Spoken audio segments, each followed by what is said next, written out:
புதிதாக நோய்கள் வருகிறது. அதைத்தான் நான் சொல்ல வர்றேன். மருத்துவமனைகள் தவறில்லை, புதுசாக நோவுக்கு வருது. இந்த நோய்க்கு என்ன மருந்துங்கிறது இன்னும் கண்டுபிடிக்க முடியல. எங்கள் சொந்தக்காரர் ஒருத்தரோட புற்றுநோய் மருத்துவத்துக்காக ஒரு ராமகிருஷ்ண ஆஸ்பத்திரி போனோம். அங்கே போய் பார்க்கும்போது அவங்க புதுசாக ஊசிக்கு வருது, இதை வாங்கி பயன்படுத்தி பாருங்கன்னு சொல்கிறாங்க. அதே மாதிரி கேரளாவில் லேக்ஷோர் ஹாஸ்பிட்டல்னு கங்காதரன் டாக்டர் இருந்தார், அவரும் அதுதான் சொன்னார்.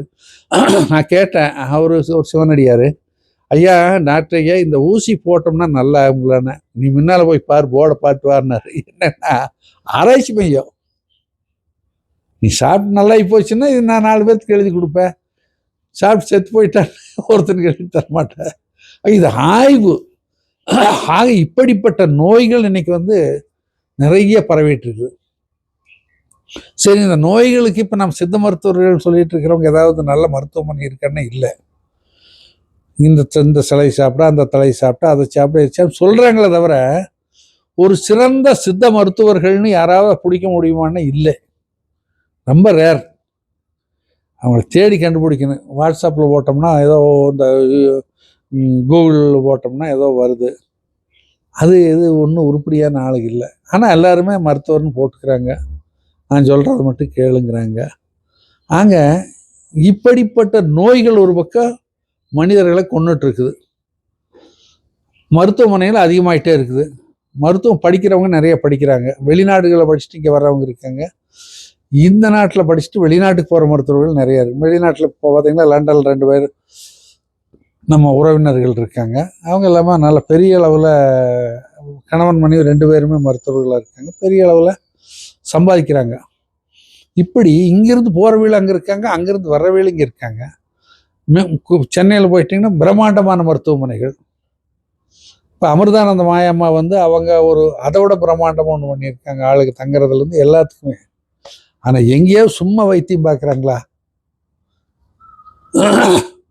உள்ளே போனது பணங்கட்ட வசதி இருந்தால் போகலாம்.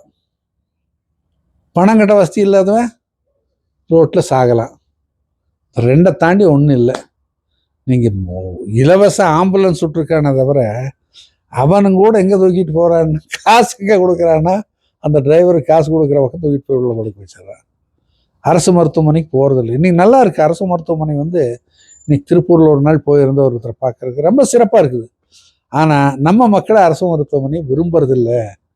ஏன் விரும்ப மாட்டேங்கிறேன்? அது அரசாங்க ஆஸ்பத்திரியப்பா, நல்லா இருக்கு, நல்ல தரமான மருந்து கொடுக்குறேன், நல்ல வைத்தியம் பார்க்குறான்னு சொன்னாங்க, கேட்க மாட்டேங்கிறானே. கடனாவது வாங்கிட்டு பெரிய ஆஸ்பத்திரிக்குள்ளே போய் காசை கட்டணும். அவன் அடிபட்டு மண்டை உடைச்சிட்டு போயிட்டான்னால அவன் 1 லட்சம் கட்டு 2 லட்சம் கட்டுங்க கட்டி போட்டு அப்புறம் 2 கழுது ஐயா போயிட்டானே. இதுதானே உலக நடப்பு. நம்ம சொல்றத கிண்டல் பண்றவனும் இருக்க, கேலி பண்றவனும் இருக்க, சாமியாருக்கு என்ன தெரியும்னு சொல்றவனும் இருக்கு. ஆனா என்ன நடைமுறை என்ன, நீ அதை யோசனை பண்ணி பாரு. சித்த மருத்துவத்துக்கு போனா ஒருத்தன் கீழே மண்டை உடைச்சிட்டு எந்த சித்த மருத்துவம் கிட்ட போறது? ஆயுர்வேதாங்கிற ஆயுர்வேதத்துல அதிகபட்சமா என்ன பார்க்குறான்னா, இந்த நரம்புகள், இந்த முதுகு பிடிப்பு, அந்த பிடிப்பு, கழுத்து பிடிப்பு, கை பிடிப்புன்னு சொல்லிட்டு எண்ணெய் ஊற்றி நல்லா தேய்க்கிறான். வச்சு குத்துறேன் துணியில், அந்த மருத்துவ பொடியெல்லாம் உள்ளே போட்டு அதை வச்சு குத்துறேன், தேய்க்கிறேன், எல்லாம் பண்ணுறேன். இப்போ நம்மளுக்கு கூட போகிற வருஷத்துக்கு ஒரு 4-5 வருஷத்துக்கு ஒருக்கா இப்போ கோயம்புத்தூரில் ஆர்கே இயற்கை மருத்துவமனைக்கு இருக்குது. அங்கே போனோம்னா இதைத்தான் செய்கிறாங்க. குப்பரை படுக்க வச்சு, மலாக்கு படுக்க வச்சு, எல்லாம் போட்டு எண்ணெயை போட்டு தேய்ச்சி, வாழை இலை குளியல், மண் குளியல், அப்புறம் வயிற்று பட்டை, நெற்றி பட்டை, இப்படி எல்லாம் போடுறாங்க. போட்டு ஆளை நல்லா பழன்னு பண்ணி போடுறாங்க. அங்கே இருக்கும்போது ஒரு 10 கிலோ கம்மியாகி போயிடும். ஏன்னா சோறு கொடுக்கறது இல்லை. ஊருக்கு வந்த உடனே நம்மால் அதை கூடு, இதை சூடு, இட்லி சூடு, போண்டா சூடு, வடை சூடு, ரொட்டி சூடுன்னு 10 கிலோக்கு 15 கிலோ எச்சாகி போயிடும். எங்கே போய் என்ன பண்ணுறது? நீ உடம்பு எப்படி தேத்த போகிற? மனசு எப்படி இருந்தாலும் பிறக்கணும், செத்தே தீரணுங்கிறது ஒன்று. இந்த ஒரு 60 வயசுக்கு மேலே இருக்கிறது இப்போ நம்மளுக்கெல்லாம் ஒரு போனஸ் ஓடிட்டு இருக்குது. வண்டி நோய் இல்லாமல் ஓட்டுறோம் கொஞ்சம். ஏன்னா அப்பப்போ உணவில் கொஞ்சம் கண்ட்ரோல் பண்ணிக்கிறோம். இருந்தாலுமே ஒரு உரமுறைக்கு போகிறோம், மக வீட்டுக்கு போகிறோம், பேத்தி வீட்டுக்கு போகிறோம்னா போண்டா சூடு நல்லா இருக்கு.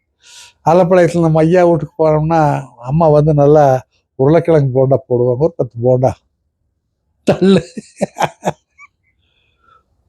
மனுஷன்னா என்ன ருசியா சாப்பிடணும். ஆடு மாடுகளுக்கே ருசியாக இருந்தால் தான் அதுவும் சாப்பிடுது. முந்தியாட்ட போய் காட்டில் மேயறதில்லை. ஏன்னா அது கட்டியே வச்சுட்டு தட்டை நறுக்கி போடுறான், புல்லை நறுக்கி போடுறான், அதை போடுறான், இதை போடுறான், பஞ்சை போடுறான், தவிடு போடுறான். இப்படி அதுக்கு தனித்தனியாக நிறைய தீவனங்கள் வந்துருக்குது. அதை போட்டு சாப்பிட்டு தான் அது பாலை கொடுக்குது. அதையே கறந்து கொண்டு போய் விற்றுட்டு வரேன், பாதி தண்ணி ஊற்றி விற்கிறேன். ஆக இப்படி எல்லாத்துக்குமே இப்போ எல்லாத்துக்குமே இந்த செயற்கையான உணவு கொடுத்ததுனால எல்லாத்துக்கும் நோய் வருது. இப்போ காடுகள் இருக்குது, காடுகள் யானை இருக்குது, ஆடு இருக்குது, மாடு இருக்குது, மான் இருக்குது. ஏதாவது ரோட்டோரமாக ஆஸ்பத்திரிக்கு போகணும்னு படுத்துருக்குதா? ஆனால் அது கூட்டிகிட்டு வரானா? நம்ம ஊர் பூரம் ஆஸ்பத்திரியை வச்சுட்டு பார்த்தோம்னா நாயை பிடிச்சிட்டு காத்தாலிருந்து நடக்குது. பாவமாக இருக்குது பார்த்தா வீழ. ஒரு காலத்து இந்த ஒரு பிறவியில் வந்து இதெல்லாம் நாயாக இருந்து அதெல்லாம் மனுஷனாக எடுத்துருக்குது. இந்த பிறவியில் இதெல்லாம் நாயாக போகிறது, இது இழுத்துட்டு தெரியுது நாய் மாதிரி, அதுவும் தெரியுது. அதை டாக்டர்கிட்ட கொண்டு போய், டாக்டரு எங்கள் செல்லத்துக்கு பாருங்க குளிர் அடிக்குதாம்மா, சளி பிடிச்சிடுதாம்மா, ஊசி போடுங்க, மருந்து போடுங்க. அதுக்கு 2000 ரூபா அவன் பில் பண்ணுறான். வெட்டினரி டாக்டர் படிச்சுட்டு வந்துட்டு 2000 கம்மி 2000. இப்போ கூட ஒரு இன்னைக்கு தொலைக்காட்சியில் பார்த்தேன், ஒரு பிரம்மாண்டமான ஒரு மிருக காட்சியால மாதிரி நம்ம அம்பானி பையன், அந்த குண்டு பையன் இப்போ கல்யாணம் வச்சானல்ல, அப்படி நடந்து வருவான். அவன் ஒன்று ஆரம்பிச்சிருக்கான். மோடி கூட போய் அந்த குரங்குகளுக்கெல்லாம் பால் கொடுக்குறாரு. நம்ம குரங்குகளுக்கு பால் கொடுக்க ஒருத்தன் இல்லை. பால் கொடுக்குறாரு, ரொட்டி ஊட்டுறாரு, அதை பண்ணுறாரு, இதை பண்ணுறாரு, மடியில் எடுத்து உட்கார வச்சுக்கிறாரு. நம்மளுக்கெல்லாம் ரோட்டில் மூ கொழுக்கிட்டு ஜட்டி கூட இல்லாமல் தெரியுது. சட்டி வாங்க காசு இல்லை இவங்கிட்ட. அதுகளுக்கு வந்து ஏசி, குளிக்கிறதுக்கு பெரிய நீர்வீழ்ச்சிகள், பெரிய பெரிய நீந்துறதுக்கு பெரிய உள்ள அருவிகள், தண்ணி குளங்கள், ஏசி ரூமு, பெரிய பெரிய மருத்துவர்கள் வெளிநாட்டில் ஆராய்ச்சி பண்ணி மருந்தை கண்டுபிடிச்சி கொண்டு வந்து இதுகளுக்கெல்லாம் ஊசி போட்டு நல்லா வச்சிருக்கணும். அட மனுஷனே எங்கடா கவனிக்கிறீங்க?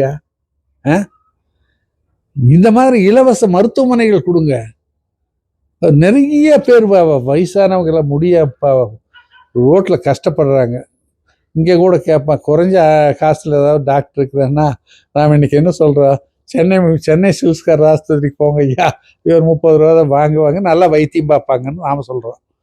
வேறு எவங்கிட்ட போனாலும் 100, குறைந்தது ஒரு கிளினிக் வச்சுருக்கணும் 100, கொஞ்சம் உள்ளே போயிட்டோம்னா இந்த மாதிரி பக்கத்தில் இருக்கிற ஆஸ்பத்திரி 300, பெரிய டாக்டர்கிட்ட போயிட்டோம்னா 1000, 500. இது குறைவாக இல்லை. ஆக நோய்கள் வந்து இன்னைக்கு பணக்கார நோய்கள் எல்லாத்துக்கும் வந்துடுது. இந்த நோய்க்கு வைத்தியம் பார்க்க உங்கள்கிட்ட காசு இல்லை. இலவச மருத்துவமனை இருக்கிறதுனால போக மாட்டேங்கிறான்.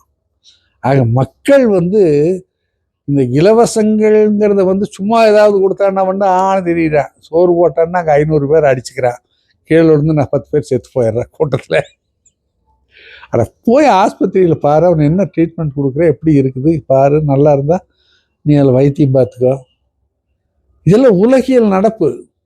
நாம் இன்றைய நடைமுறை பற்றி நான் பேசிகிட்டு இருக்கிறோமே தவிர இது அடுத்தவங்களை வந்து கேவலப்படுத்துறதுக்கோ ஒருத்தர் பெருமைப்படுத்துறதுக்கோ சொல்கிற கதை இல்லை.